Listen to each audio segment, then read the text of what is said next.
అందరికీ నమస్కారం. నేను మీ Raghavender. Welcome to my channel. ఈ మధ్యకాలంలో మరి AP deputy chief minister Pawan Kalyan వ్యవహరిస్తున్న తీరుపైన, ఆయన చేస్తున్న వ్యాఖ్యలు, ఆయన మాట్లాడుతున్న మాటలపైన మరి రకరకాల అనాలిసిస్ వస్తూ ఉన్నాయి. అదేవిధంగా మరి చాలామంది కూడా మేధావులు వారి యొక్క అభిప్రాయాలను కూడా తెలియపరుస్తూ ఉన్నారు. అంటే రాజకీయాల్లో ఉన్న వ్యక్తులు, ముఖ్యంగా పార్టీని స్థాపించిన వ్యక్తులు ఎవరైతే ఉంటారో మరి వాళ్ళు రాజకీయాల్లో ఆచితూచి అడుగు వేయాల్సిన అవసరం ఉంటుందని, మరి ఏవైనా సరే అవి రాజకీయ అంశాల, లేదంటే ప్రతిపక్షాల విమర్శల, లేదంటే గిట్టని వారు చేసే విమర్శల, లేదంటే ట్రోలింగా, లేదంటే రాజకీయ వర్గాలు కావచ్చు, ప్రతిపక్షాల నుండి వస్తున్న విమర్శల, ఆరోపణల, ఏది ఏమైనప్పటికీ ఏవైనా సరే మరి రాజకీయాల్లో ఉన్నప్పుడు అంటే కొన్ని సందర్భాలు ఉంటాయి.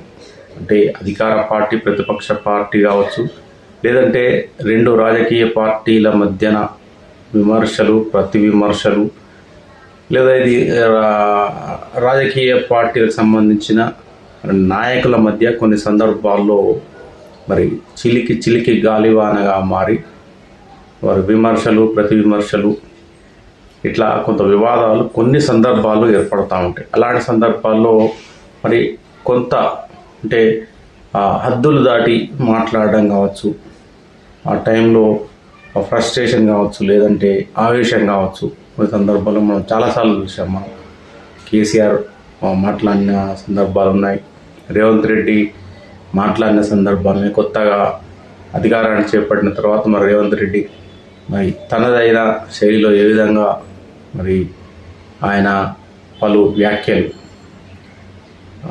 చూసాం. పలు వ్యాఖ్యలు, మన మాటలు, రకరకాల ఆయన చేసిన ఏవైతే వ్యాఖ్యలు, మాటలు మనం చూసాం. ఇక కేటీఆర్ కూడా చాలా సందర్భాల్లో మరి ఆవేశం వచ్చినప్పుడు కొన్ని సందర్భాల్లో నోరు జారిన సందర్భాలు మనం చూసాం. కానీ మరి పవన్ కళ్యాణ్ అంటే కొన్ని సందర్భాలు ఆయన్ని వైజాగ్లో అరెస్ట్ చేసిన సందర్భంలో కావచ్చు, ఎన్నికల సందర్భంలో కావచ్చు, చంద్రబాబు నాయుడిని అరెస్ట్ చేసి 53 రోజులు జైల్లో ఉంచిన తర్వాత ఎన్నికల ప్రచారంలో కావచ్చు, పవన్ కళ్యాణ్ చేసిన ప్రసంగాలు మరి చాలా వరకు ప్రజలు విన్నారు, చాలామంది హర్షించారు, కొంత ఆదరించారు. అప్పటికీ ఆయన చేసిన వ్యాఖ్యలు, మాటలతో కొంత ఆయన ఏపీలో, ఆంధ్రప్రదేశ్ రాష్ట్రంలో పాపులారిటీని కూడా పొందడం జరిగింది. కానీ రాజకీయాల్లో ముఖ్యంగా మరి ఎప్పుడు ఒక రగిలిపోతూ ఒక ఫైర్ బ్రాండ్ లాగా మరి ప్రతిపక్షాలను కావచ్చు, ఎవరినైనా సరే ఉద్దేశించి ఊగిపోతూ మాట్లాడడము అనేది ఎంతవరకు సమంజసమైన చర్చ కూడా జరుగుతూ ఉంది. అంటే ఒక నిర్దిష్టమైన రాజకీయ లక్ష్యాలు, ఒక నిర్దిష్టమైన రాజకీయ అంటే భవిష్యత్తు కోసం ఒక పార్టీని పకడ్బందీగా తయారు చేయడం కావచ్చు, లేదంటే అధికారంలోకి రావడం కావచ్చు, ఏది ఏమైనప్పటికీ ఆచితూచి వ్యవహరించాలి. అంటే ముఖ్యంగా మనం చంద్రబాబు నాయుడిని తీసుకోండి. చంద్రబాబు నాయుడు ఆయన ప్రతిపక్షాలను ఉద్దేశించి ఎక్కువగా మరి నోరు జారడం కావచ్చు, అదేవిధంగా బూతులు మాట్లాడడం కావచ్చు, ఇష్టాతీరిన రగిలిపోయి మాట్లాడడం కావచ్చు, ఆయన ఎప్పుడు మాట్లాడిన దాఖలాలు కానీ, సందర్భాలు కానీ చాలా తక్కువనే చెప్పాలి. అంటే ఈ మధ్యకాలంలో ఆయన వైఎస్ఆర్సీపీ పార్టీని చూసి కేవలం గొడ్డలి పార్టీ అని మాత్రమే సంబోధించడం, సైకో జగన్ ఇంతే ఈ మాటలు తప్ప ఆయన బూతులు కానీ, ఊరిపోయి మాట్లాడడం కానీ, తొక్కి నారదీస్తాం అట్లాంటి మాటలు కానీ, ఇంకా ఏమైనా అన్పార్లమెంటరీ వర్డ్స్ ఆయన వాడిన సందర్భాలు చాలా తక్కువ. అదేవిధంగా చంద్రబాబు నాయుడులో నేను గమనించింది ఆయనతో కలిసి నేను పనిచేయడం జరిగింది. అంటే టీడీపీతో కలిసి నేను పనిచేయడం జరిగింది. ఈయన ఏ పార్టీకి అనుకూలం కాదు. ఆయనకు సెన్స్ ఆఫ్ హ్యూమర్ ఎక్కువ. ప్రతిపక్షాలను విమర్శించాలన్నా, ప్రతిపక్షాలపైన ఆరోపణలు చేయాలన్నా, ప్రతిపక్షాలు మరి చేస్తున్న వ్యాఖ్యలను తిప్పుకొట్టడంలో కావచ్చు, వైసీపీ అధికారంలో ఉన్నప్పుడు కావచ్చు, ఆయన చేసిన వ్యాఖ్యలు కావచ్చు, కొంత సెన్స్ ఆఫ్ హ్యూమర్తో ఉంటాయి, వ్యంగ్యంగా ఉంటాయి. ప్రజల్ని చైతన్యవంతులు చేసే విధంగా, ప్రజలకు ఒక ఇన్ఫర్మేషన్ ఇచ్చే విధంగా ఇన్ఫర్మేటివ్గా ఆయన స్పీచెస్ ఉంటాయి.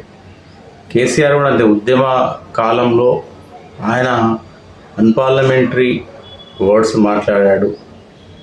ఆ తర్వాత మరి 2 సార్లు ముఖ్యమంత్రిగా కొనసాగిన సందర్భంలో కూడా అంత ఎక్కువగా అన్పార్లమెంటరీ వర్డ్స్ వాడకపోయినప్పటికీ సెన్స్ ఆఫ్ హ్యూమర్తో వ్యంగ్యాస్త్రాలు సంధిస్తూ మరి అప్పుడున్న ప్రతిపక్షాలపైకి ఆయన విరుచుకుపడేవారు. కేసీఆర్ కూడా చాలా రాజకీయ చతురత కలిగిన వ్యక్తి, రాజకీయ మేధావి. ఏ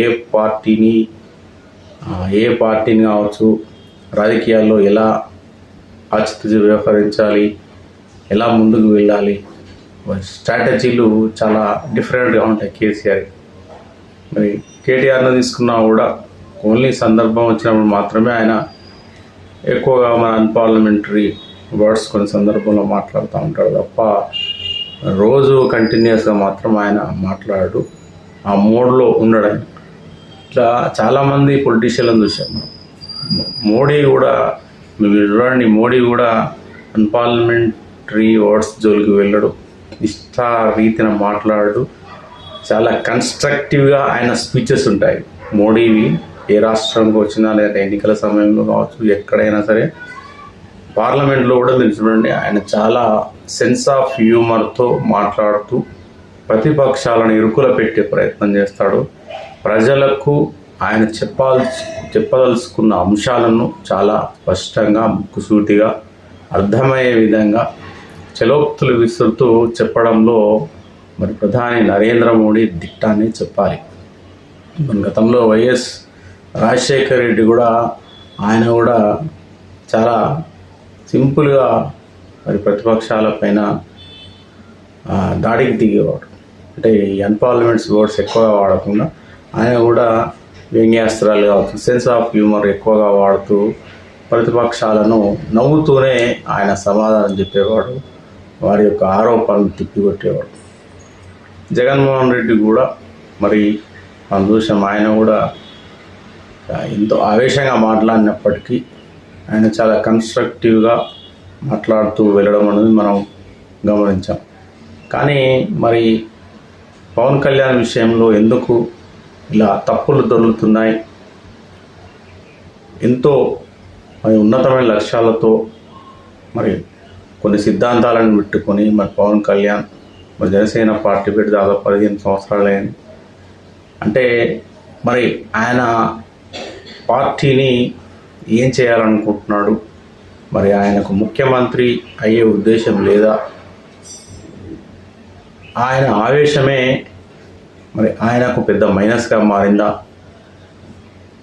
పార్టీ ఎదుగుదలకు పవన్ కళ్యాణ్ ఆవేశమే ప్రతికూలంగా మారనుందా అన్న అంశం కూడా ప్రస్తుతం చర్చనీయాంశంగా మారింది. అంటే పవన్ను టచ్ చేస్తే చాలు, పవను మరి ఆ విరుచుకుపడే విధానం మనం గమనిస్తున్నాం.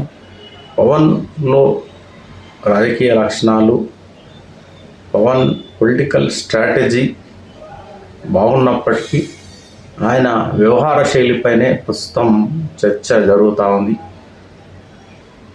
ఆయన మరి ప్రస్తుత కాలంలో మరి ఏదైతే తొక్కి నార తీస్తా నవ్వుండాలంటూ మాట్లాడడం, ఇట్లాంటి ఆవేశంగా మాట్లాడడం, ఈ విషయాలు కూడా మరి ప్రస్తుత కాలంలో మరి చర్చకైతే వస్తూ ఉన్నాయి. ముఖ్యంగా మరి పవన్ కళ్యాణ్ మరి జనసేన పార్టీని ఏ విధంగా ముందుకు తీసుకెళ్తాడు?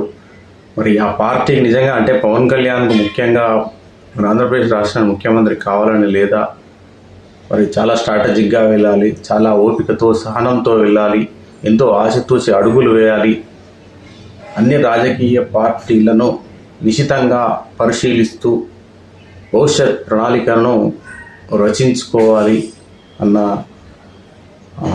అంశాలపైన మరి పవన్ ఎందుకు దృష్టి కేంద్రీకరించలేకపోతున్నాడు అన్న చర్చ కూడా జరుగుతాం. ఇంకొక అంశం ఏంటంటే పవన్ కళ్యాణ్ మరి ఆవేశంగా మాట్లాడతాడు, చాలా ఊగిపోతూ మాట్లాడతాడు, ఎవరిని ఎక్కువగా కేర్ చేయడు.